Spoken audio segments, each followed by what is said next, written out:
주신 하나님의 말씀은 신약성경 야고보서 3장 1절에서부터 12절까지의 말씀입니다.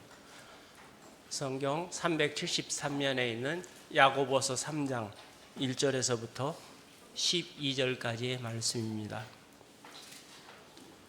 내 형제들아, 너희는 선생된 우리가 더 큰 심판을 받을 줄 알고 선생이 많이 되지 말라.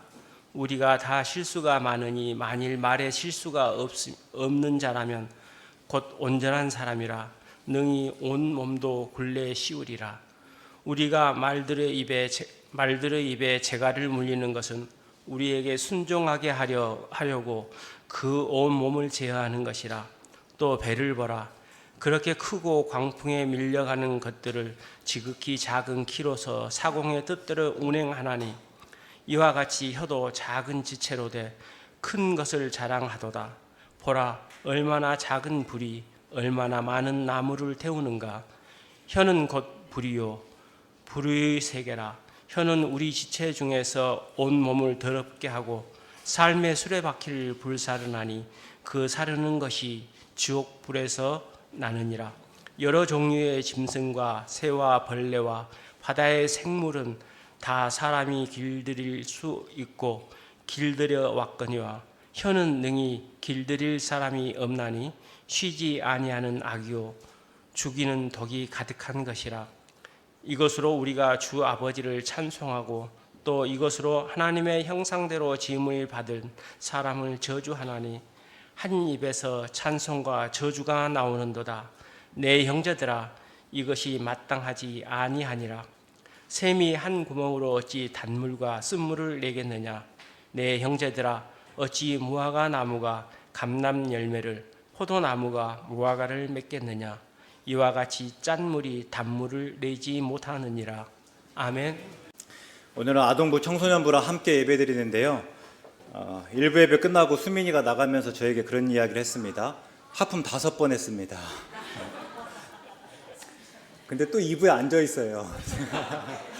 제가 지금 굉장히 어려운 자리인데요. 열심히 해보도록 하겠습니다. 제가 꽤 오랫동안 믿음에 대해서 고민해 왔습니다. 성경의 모든 내용이 저절로 당연하게 믿어지지 않았습니다. 의심이 들 때가 있었고 또 그때마다 치열하게 묻고 따졌습니다. 근데 제가 그렇게 씨름하면서 나름 믿음에 대해서 정의하였습니다. 믿음은 지금 당장 믿어지는 상태일 수 있지만 또 믿기로 작정하는 일, 믿기로 다짐하는 일입니다. 믿음은 절대 순간의 문제가 아닙니다. 우리가 다양한 처지와 형편 속에서 이 믿음을 다르게 경험합니다. 하나님의 사랑과 은혜로 기쁘고 감사해서 눈물 흘릴 때가 있는 반면에 또 어느 때에는요, 하나님이 계시지 않고 철저히 침묵하신 듯한 때도 지나기도 합니다. 그러니까 믿음은 이 모든 때를 지나는 일입니다. 지난주 성경 공부 마지막에 나눈 이야기입니다. 출애굽기 3장에서 보시면 하나님께서 모세를 부르시고 이스라엘 자손을 애굽에서 인도하여 젖과 꿀이 흐르는 땅으로 인도하라 이렇게 말씀하십니다. 근데 그게 모세의 입장에서는 당황스러울 수밖에 없습니다. 그때 모세의 나이가 80세입니다. 아무리 지금보다 평균 연령이 높았다 하지만 그래도 80이면 이미 노년에 접어든 때입니다. 그래서 그럴 만한 힘도 또 자격도 의지도 없습니다. 그래서 거절하였습니다. 하나님, 내가 뭐라고 바로에게 가겠습니까? 내가 뭐라고 그들을 애굽에서 인도하여 내겠습니까? 그리고 이제는 하나님에 대해서 묻습니다. 하나님, 바로만이 문제가 아닙니다. 이스라엘 자손도 문제입니다. 제가 그들에게 가서 자초지정을 다 이야기한다고 하면 분명 그들은 누가 그러더냐 하면서 당신에 대해서 물을 것입니다. 그럼 내가 뭐라고 이야기합니까? 당신을 누구로 소개해야 됩니까? 하는 이야기를 하는 거예요. 그러니까 하나님에게 자기소개를 부탁한 것입니다. 근데 하나님께서 뭐라고 말씀하시는가 하면 나는 스스로 있는 자다 말씀하십니다. 그러니까 우리식으로 이해하면 나는 나다 하는 의미예요. 영어로는 I am who I am입니다. 그러니까 왜 그렇게 말씀하셨는가 생각해보면 지금 당장 아무리 이야기해줘야 모세가 알지 못하기 때문입니다. 이런 식이에요. 오랜만에 친구를 만났는데 그 친구가 3살 먹은 아들과 함께 있습니다. 그 아들이 묻습니다. 아빠 누구야? 그럼 뭐라고 대답합니까? 무엇을 전공하고 또 어떤 일을 하는지를 이야기해 줘야 됩니까? 코펜하겐 닐스 보어 연구소에서 양자 역학을 연구하는 물리학 박사야. 이렇게 소개합니까? 그렇지 않아요. 어떻게 하죠? 삼촌이야. 그냥 그 수준에서 알려주는 것입니다. 하나님께서 그렇게 이야기하시는 거죠. 아무리 지금 나에 대해서 이야기하려고 해야 알아들을 수가 없습니다. 그러니까 나는 나야. 이렇게 말씀하시는 거예요. 그렇게 시작했지만 이후에 모세와 이스라엘 자손들은 그 물음에 대한 답을 알아갑니다. 하나님이 누구인지를 아는 거예요. 지팡이를 던지자 뱀이 되는 것부터 10가지 재앙을 내리시고 또 애굽에서 나오게 하시고 또 광야에서 구름 기둥과 불 기둥으로 인도하시고 홍해를 건너게 하시고 반석에서 물이 나게 하시고 만나와 메추라기를 내리시고 아말렉과 싸워 이기게 하는 일들을 통해서 하나님이 누구이신지, 하나님의 성품이 어떠하신지, 또 하나님이 어떤 일을 무엇까지 하실 수 있는지를 배웁니다. 그러고 보면 모세는 하나님이 누구인지 다 알아서 하나님을 온전히 믿어서 바로 앞에 나아갔던 것이 아닙니다. 다만 하나님을 믿기로 작정하였을 뿐입니다. 하나님이 나와 함께 하시고 하나님이 이스라엘 자손을 인도하여 내주신다 하시니까 그래 한번 믿어보자 했던 것입니다. 그리고 그 이후의 일들을 겪으면서 이제는 하나님을 크고 두려우신 분, 능력이 많으시고 우리를 구원하시는 분으로 알았습니다. 또 우리의 기도에 응답하여 주시고 우리를 이기게 하시고 우리를 지키시고 인도하시는 분으로 믿게 되었습니다. 그러니까 모세의 믿음은 처음부터 크고 완전하지 않았습니다. 굳이 말하자면 믿기로 작정하고 살면서 굳건해진 것입니다. 우리 중에 내 믿음 없음 때문에 고민하시는 분이 있을 줄 압니다. 성경을 읽지만 다 믿어지지 않고 하나님을 온전히 의지하지 못하시는 분이 있습니까? 낙심하지 마시고 조급해하지 마시기 바랍니다. 믿음은 삶입니다. 지금 당장 크고 거창한 무언가를 보여야 하는 것이 아니라 믿기로 작정하고 사는 일입니다. 그러다 보면 하나님을 조금 더 알 때가 있습니다. 하나님의 뜻을 헤아리고 하나님이 하시는 일을 다 이해하게 될 때가 있습니다. 제가 이후에 믿음으로 다시 고민하면서 믿음에 대한 정의를 하나 더 추가했는데요. 믿음은 아는 대로 행하는 것입니다. 우리가 믿기로 작정하고 살다 보면 하나님을 더 알 수 있습니다. 모든 일이 하나님의 뜻 안에서 이루어진다는 것이 어떤 의미인지를 깨닫게 됩니다. 또 우연으로 여기던 일마저 이제 하나님이 하신 일로 고백할 수 있게 됩니다. 우리가 살다 보면 그렇게 고백하잖아요. 모든 것이 하나님의 은혜구나 알 때가 있거든요.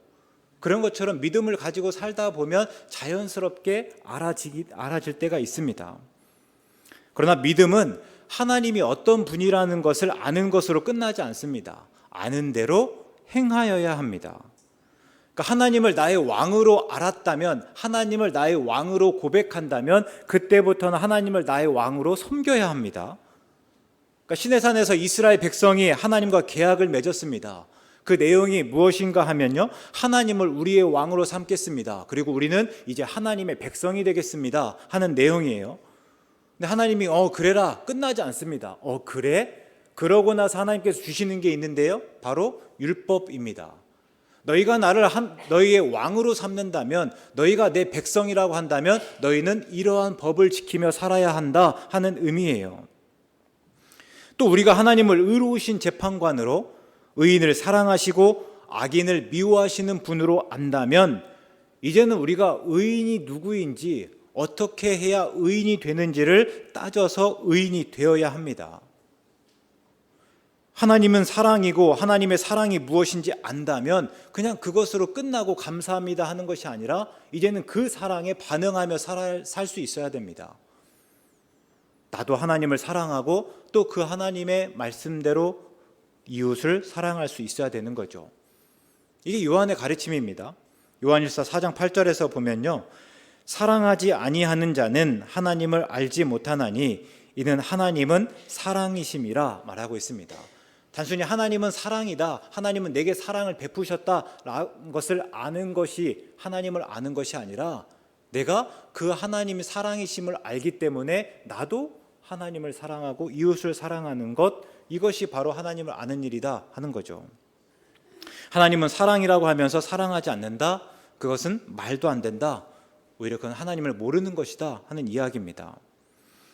그래서 하나님을 안다는 것은 아는 대로 행하는 것까지입니다.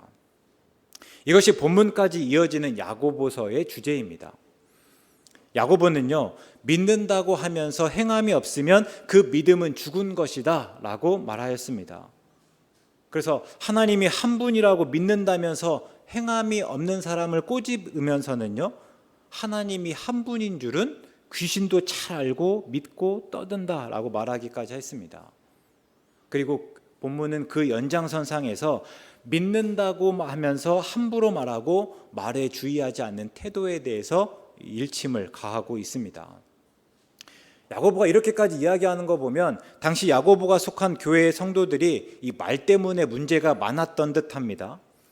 그 중에는 거친 말이 오가고 또 이간질하고 함께 하나님을 예배하고 찬송하였던 사람들이 예배한 후에는 서로 싸우고 또 저주하였을 것입니다.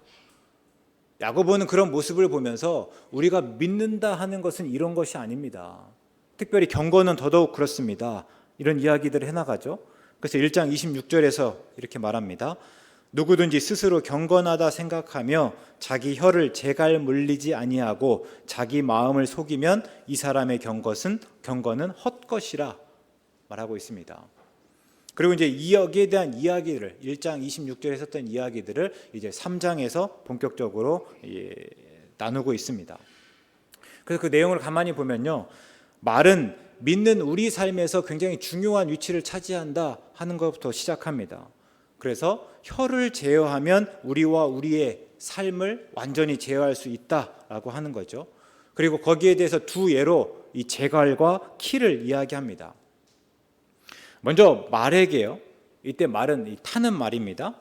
말에게 제갈을 물려야 우리의 말을 듣는다 하고 그제야 우리가 말을 타고 우리가 다닐 수 있다라고 말합니다. 그러니까 말을 통제하는 것은 뭐냐? 말의 입에 물린 제갈이다 하는 거죠. 배 역시 마찬가지입니다. 굉장히 큽니다. 그런데 그 배를 움직이는 게 무엇인가? 바로 키입니다. 그러니까 제갈이나 키나 그 자체로는 별 볼 일 없을 수 있습니다. 그러나 그것들이 말과 배를 통제한다 하는 거예요. 근데 사람이 마찬가지입니다. 사람의 혀가 마찬가지인데요. 어떻게 보면 우리 몸에서 가장 작은 지체에 불과합니다. 그런데 그 힘과 영향력이 굉장히 크다 하는 거예요. 그러면서 그 정도를 불에 비유합니다. 엊그제 뉴스 보니까 추석 앞두고 산불 조심하라 하잖아요.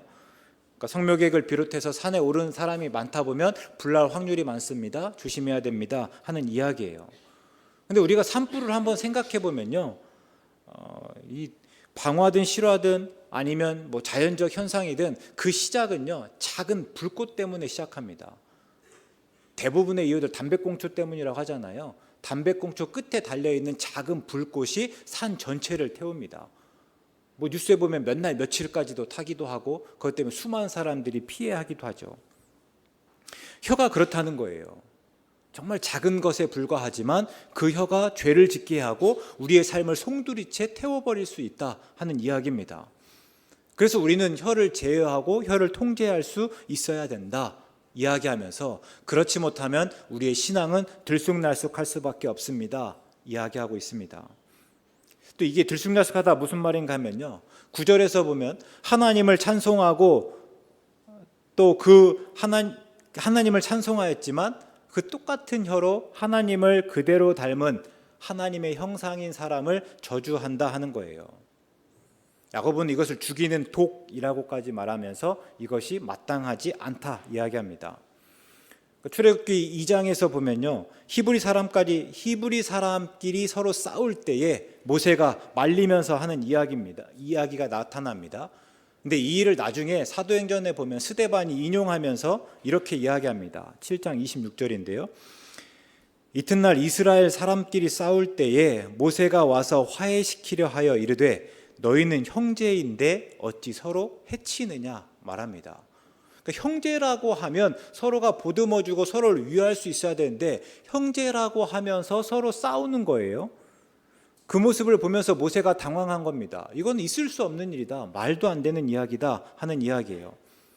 근데 야고보가 볼 때 지금 교회 안에 형제 자매의 모습이 이와 똑같습니다. 그 예배라는 것이 무엇입니까? 하나님의 형상을 높이고 찬양하는 일이에요. 그런데 그 하나님의 형상을 그대로 가지고 있는 형제와 자매를 또 저주한다 하는 거예요. 우리가 서로 축복합니다. 형제의 모습 속에 자매의 모습 속에 보이는 하나님의 형상이 아름답다 합니다. 그러니까 하나님의 형상이 아름답다면 하나님의 형상을 닮은 형제 자매도 아름답습니다. 근데 하나님의 형상에 대해서는 아름답다고 찬송하면서 형제와 자매를 욕하고 저주하는 게 과연 말이 되느냐 하는 이야기예요. 그래서 야고보가 11절과 12절에서 이야기합니다. 샘이 한 구멍으로 어찌 단물과 쓴물을 내고 어찌 무화과 나무가 열매를 포도나무가 무화과를 맺겠느냐 하는 거예요. 우리가 조금만 생각해 보면 우리가 형제와 자매를 욕하고 저주할 수 없다 하는 이야기입니다. 본문을 묵상하면서 제가 조금 더 머문 구절은요 7절부터입니다. 앞에서는 분명히 혀가 굉장히 작지만 힘과 영향력이 크기 때문에 재갈을 물리고 또 통제할 수 있어야 된다라고 이야기하지만 이 7절부터는요 우리가 그럴 수 없다 이야기합니다. 사람이 혀를 제어할 수 없다 하는 거예요. 하나님, 우리가 잘 아는 대로 하나님이 세상을 지으시고 모든 세상을 지배하도록 하셨습니다. 창세기 1장 28절에 보면 하나님은 사람에게 복을 주셨습니다. 생육하고 번성하여 땅에 충만하고 땅을 정복하고 바다의 물고기와 하늘의 새와 땅에 움직이는 모든 생물을 다스리게 하셨습니다. 그래서 시편 8편의 시인은요 하나님이 사람에게 주의 손으로 만드신 것을 다스리게 하시고 만물을 사람의 발 아래 두셨다라고 말하고 있습니다. 하나님께서 말씀하신 대로 우리가 이 세상 모든 것들을 다스릴 수 있게 되었다 하는 거예요. 그러나 자기 몸의 작은 지체에 불과한 혀는 길들이지 못합니다. 그러면서 혀는요 쉬지 아니하는 악이다라고 이야기하고 있습니다. 이때 쉬지 아니하는 악이다 하는 의미는요 언제든지 악을 내뱉기 쉽다, 그럴 가능성이 크다 하는 의미입니다. 우리가 오해하지 말게요. 의도와는 상관없습니다. 우리가 지난날 한번 생각해 보면 그때 그 말을 하지 말았어야 되는데 하는 후회가 있습니다. 근데 그 말을 꼭 나쁜 의도로 했던 것은 아니에요. 그냥 아무 생각 없이 아무 뜻 없이 하기도 했고 때로는 정말 선한 의도를 가지고 했을 것입니다. 다만 결과가 좋지 않았어요. 그래서 혀는 늘 불안정하고 이중적인 것입니다. 내가 나쁜 의도로 가지고 이야기할 뿐만 아니라 선한 의도를 가졌을 때조차 악을 내품을 수 있는 게 바로 혀이기 때문이다 하는 거예요. 제가 설교 준비하면서 박재현 소장의 유튜브 강연 하나 보았습니다. 뭘 해도 행복한 사람과 불만인 사람의 말버릇이라는 제목이었습니다. 그중 일부였는데요. 예전에 내가 해결되지 않았던 감정들이 쌓여있는 사람은 늘 이렇게 불편함을 크게 느낀다고 합니다.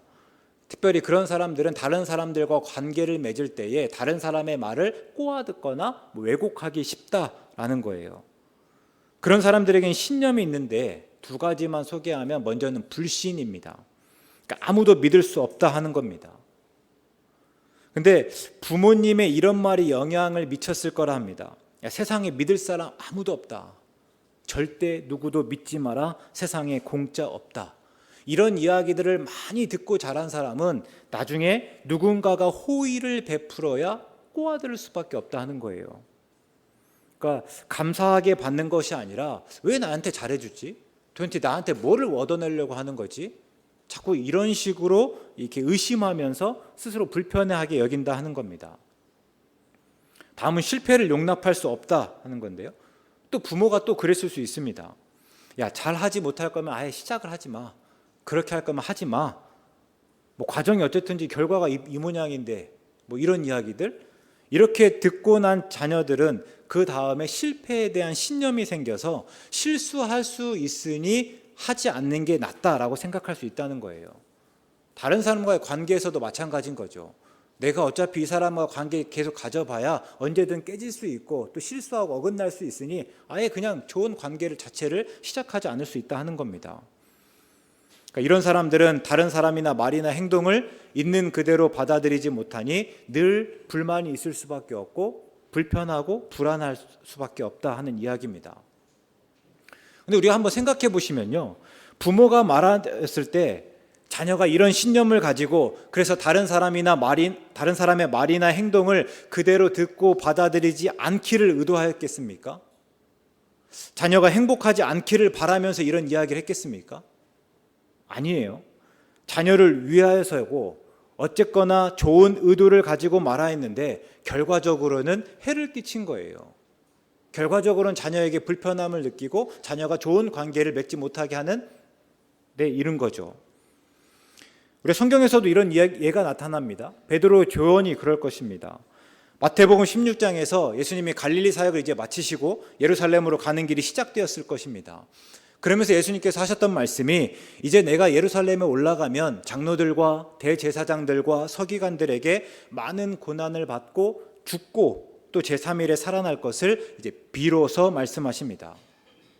그때 베드로가 예수님을 붙잡고 항변하기 시작합니다. 제가 한번 말씀드린 적이 있는데요, 이때 항변은 꾸짖었다 하는 의미예요.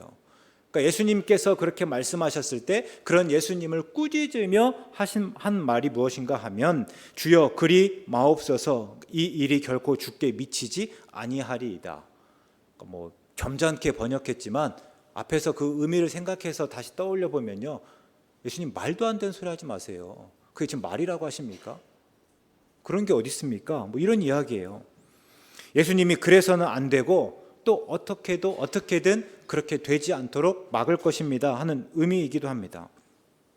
근데 예수님께서 뭐라고 하시는가 하면 사탄아 내 뒤로 물러가라 너는 나를 넘어지게 하는 자로다 하십니다. 분명 베드로는 예수님을 생각해서 한 말이에요. 예수님의 편을 들어서 한 말입니다. 물론 그 의도 중에는 내가 지금까지 배와 금을 또 가족까지 버리고 예수님을 따랐는데 그래서 이제 예수님으로 인해서 조금 어떤 덕을 벌려고 하는데 예수님이 가서 고난받으시고 죽으신다니요. 그게 무슨 말도 안 됩니까? 그러면 안 됩니다 라는 의도가 포함되어 있긴 하지만 그것보다 훨씬 더 큰 의도는요, 예수님을 위해서입니다. 예수님은 고난받으시면 안 되시는 분이고 예수님이 죽으시면 안 되는 분으로 여기면서 한 이야기죠. 그런데 그 말이 예수님을 넘어지게 한 것입니다. 근데 우리에게도 왜 이런 일이 없습니까? 지금까지의 삶을 한번 돌아보면 친구 사이에 이런 일이 있었습니다. 정말 친한 친구 사이일수록 내 의도가 조금 더 오해를 받아서 또 멀어진 경우들이 있고요. 부모와 자식 사이에서도 마찬가지입니다. 분명히 사랑을 전제로 이야기하였습니다. 그런데 의도치 않게 힘들게 하였고 기분을 상하게 하였고 마음을 다치게 하고 상처를 주고 낙심하게 하였습니다. 그게 다 왜 그런가? 혀를 제어할 수 없고 혀가 쉬지 아니하는 악이라서 그렇다. 이게 야고보의 설명입니다. 그럼 우리가 한번 고민해 봐야 될 게 혀가 그렇다면 그래서 우리가 혀를 다 제어할 수 없고 통제할 수 없다면 우리의 최선은 무엇일까 할 때 늘 돌이키는 일입니다. 별 의도가 없었고 선한 의도였다 하더라도 그것 때문에 상대방의 기분이 나빴다면 상하였다면 마음을 다쳤다면 용서를 구해야 한다 하는 거예요. 분명 잘 되기를 바라는 마음으로 말하였지만 그 말 때문에 자식이 상처를 받았다면 미안하다고 하고 적극적으로 그 상처를 싸매어줘야 된다 하는 거죠. 자식 역시도 마찬가지입니다. 무심코 뱉은 말에 부모님 마음에 대못이 박혔다면 말을 주워 담고 되돌릴 수는 없지만 그 못은 빼야 한다 하는 겁니다. 우리 삶에 이러한 노력들이 있어야 된다 하는 거죠. 응답하라 1988이라는 드라마가 있었는데 둘째 딸 덕선이가 나옵니다. 근데 둘째라서 늘 서운하는 친구예요. 근데 이제 한 번은 또 그것 때문에 또 이렇게 불편함을 또 갈등이 있었는데 아빠가 그런 둘째 딸을 기다렸다가 위로하면서 이렇게 말합니다. 아빠 엄마가 미안하다, 잘 몰라서 그래. 첫째 딸은 어떻게 가르치고 둘째는 어떻게 키우고 막둥이는 어떻게 사람 만드는지 몰라서. 이 아빠도 태어날 때부터 아빠가 아니잖아. 아빠도 아빠가 처음이었지. 그러니까 우리 딸이 좀 봐줘. 뭐 이런 이야기를 합니다. 그러니까 분명히 의도치 않게 어떤 해를 끼쳤을 거, 의도치 않게 또 마음이 상하게 했을 때 그것들을 다시 보듬어 줄 수 있는 충분한 기회를 만들어가는 것입니다. 혀는 쉬지 아니하는 악이고 의도와 상관없이 언제든지 돌변할 수 있다고 할 때, 돌발할 수 있다고 할 때 우리는 이런 기회를 만들 수 있어야 한다 하는 거죠. 교회 안에서, 가족 안에서, 그리고 이웃과 동료와의 관계에서 자꾸만 이런 장치를 두면서 우리의 의도를 전하고 서로의 사랑을 확인해야 한다 하는 것입니다. 이게 야고보가 하는 이야기예요. 지금처럼 인터넷으로 뭐든지 찾아볼 수 있기 전에는 저도 뭔가 좀 좋은 문구라고 하면 이렇게 메모장에 적기도 하고 또 일기장에 적어놓기도 했습니다. 그래서 제가 한때 침묵하는 연습이라는 제목의 글을 적어놓은 적이 있습니다. 그러니까 좀 어리석게 보이더라도 침묵하는 연습을 하고 싶다 하는 내용이에요. 말을 하다 보니까 말이 많은 사람을 탈진하게 한다 하는 거고, 내가 외롭지 않기 위해서 말을 하는데 말을 하다 보니까 더 외로움을 경험할 때가 많다 하는 거예요. 그래서 내 안에 설익은 생각을 담아두고 설익은 느낌마저도 붙잡아 두면서 때를 기다려서 그것들을 조금 무르익히는 연습을 하고 싶다, 뭐 이런 식의 글이었습니다. 그러면 야고보는 뭐라고 하는가? 야고보도 지금 우리에게 혀가 이렇게 위험하니 침묵하라 이야기하는가? 아니라는 거예요. 물론 앞에서는 그렇게 말하는 듯 하지만 궁극적으로 야고보가 하고자 하는 이야기는요, 말을 하지 말라는 것이 아니라 할 말을 하라 하는 겁니다. 믿는 자다운 말을 하는 거예요. 믿는 자답게 말을 하라. 그러니까 말을 하되 네가 분별하고 생각하고 충분히 고민하여서 믿는 자다운 말을 해라. 이게 지금 야고보의 이야기입니다. 요한복음 7장에서 보면 대제사장들과 바리새인들이 아랫사람들을 보내며 예수님을 붙잡아 오라고 합니다. 근데 그 아랫사람들이 그냥 그대로 와요. 그러니까 다시 대제사장과 바리새인들이 묻죠. 예수 잡아오라고 하지 않았냐? 왜 그냥 오냐? 그러니까 그 아랫사람들이 이렇게 이야기합니다. 이때까지 그 사람이 말하는 것처럼 말한 사람이 없었습니다. 가서 예수님의 말씀을 듣다 보니 예수님처럼 말하는 사람이 없습니다. 예수님처럼 내 마음을 움직이는 사람이 없었다 하는 거예요. 근데 내가 그런 예수님을 어떻게 잡겠습니까? 하는 것이 이 아랫사람들의 이야기였습니다. 그럴 때 야고보가 하는 이야기는 그런 거예요. 그 예수님처럼 말하라 하는 겁니다. 우리의 말이 예수님을 닮을 수 있어야 한다 하는 거예요. 우리의 말이 다른 사람들의 마음을 움직일 수 있어야 된다 하는 거죠. 야고보가 생각할 때 이게 믿음입니다. 내가 믿음이 있다고 해서 믿음이 있는 것이 아니라 그 믿음이 행동으로 드러나야 되는 것처럼, 내가 믿음이 있다면, 내가 오늘 예수님을 믿는다면 그 예수님의 말을 할 수 있어야 된다 하는 거예요.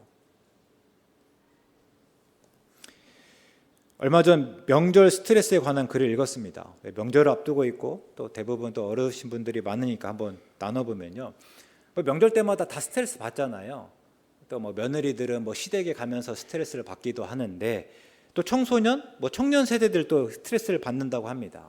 그럼 그들이 받는 스트레스는 뭔가 했을 때 그 주범이 가족과 친척 어른들의 뭐 거침없는 잔소리다 이야기합니다. 그러니까 만나면 늘 묻는 물음이요, 너 공부 잘하냐? 뭐 취업은 왜 안 하냐? 결혼은 언제 할 거냐? 뭐 이런 물음이라는 거예요. 물론 오랜만에 만나다 보니까 이렇게 물을 수 있습니다. 근데 그게 상대를 배려하지 않고 다만 그냥 내 관심을 따라 묻고 또 거기에 대해서 내 생각만을 이야기하는 거예요. 내 생각에는 네가 지금 이래야 되는데 저러고 있다, 뭐 이런 이야기들인 거죠. 그러다 보니까 아무리 의도가 선하다 하더라도, 그냥 가족으로서 우리가 그동안에 안부를 묻는다 하더라도 다른 사람에게는 쉬지 아니하는 독이 되어서 다른 사람을 의기소침하게 하고 화가 나게 하고 스트레스를 받게 한다 하는 거예요. 우리 이런 보면, 그럼 오늘 우리가 이 오늘 말씀을 읽으면서는 어떻게 말할 수 있어야 될까를 한 번쯤은 생각해 봐야 된다 하는 거죠. 예수님의 관심을 따라서 말하는 것이 무엇일까? 오늘 우리가 믿는 자로서 말한다는 것은 어떻게 이야기하는 걸까를 한번 살펴봐야 할 수 있어야 된다 하는 겁니다. 그럴 때에 우리가 올해는 특별히 상대의 관심을 따라서 물어보면 어떨까 생각해 봅니다. 그러니까 무엇에 관심이 있고 무엇을 좋아하는지를 따져서 상대가 관심 있고 상대가 좋아하는 것에 대해서 물어보면 어떨까? 내가 지금 당장 궁금하고 내가 하고자 하는 말을 이야기하는 것이 아니라 상대의 관심 따라서 이야기하면서 상대의 이야기를 조금 더 들어보려고 하는 것이 어떨까 하는 거죠. 그러니까 그러다 보면요, 다 내가 이해할 수 없습니다. 다 내가 이해되는 것이 아니에요. 그럼에도 불구하고 귀 기울여주고 상대를 응원하고 진심으로 축복하고 또 기도를 약속할 수 있으면 우리가 더 좋은 시간을 보낼 수 있지 않을까 하는 겁니다.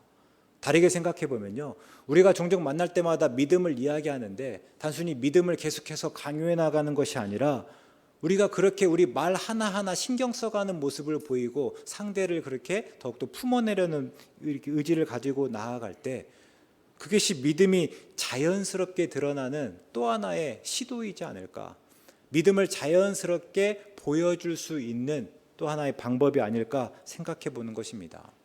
그래서 오늘 우리 말씀을 살피면서 우리 현주 세안교회 공동체가 추석 명절을 그렇게 보내실 수 있기 바랍니다. 조금 더 애쓰시면서 내 말 하나하나 신경 쓰고 내 말을 통해서 다른 사람의 마음을 움직일 수 있는, 내 말을 통해서 그동안 지치고 힘들었던 자녀를 보듬어 줄 수 있는, 또 내 말을 통해서 또 그동안 그리웠던 부모님의 마음을 이렇게 끌어안아 줄 수 있는 그런 모습으로 추석 명절 지낼 수 있으면 좋겠다. 그런 우리 전주 세안교회 공동체 되시기를 주님의 이름으로 축원합니다. 합니다. 하나님, 우리가 믿음 있다고 믿어버리지 않고 우리의 믿음을 우리의 말과 행동을 통해서 끊임없이 확인하고자 합니다. 그래서 우리의 말버릇을 살피고 때로 우리의 말이 다른 사람의 기분을 상하게 하고 상처를 주었다면 적극적으로 사과하고 용서를 구하겠습니다. 우리에게 그런 용기를 주시옵소서. 예수님 이름으로 기도드립니다. 아멘.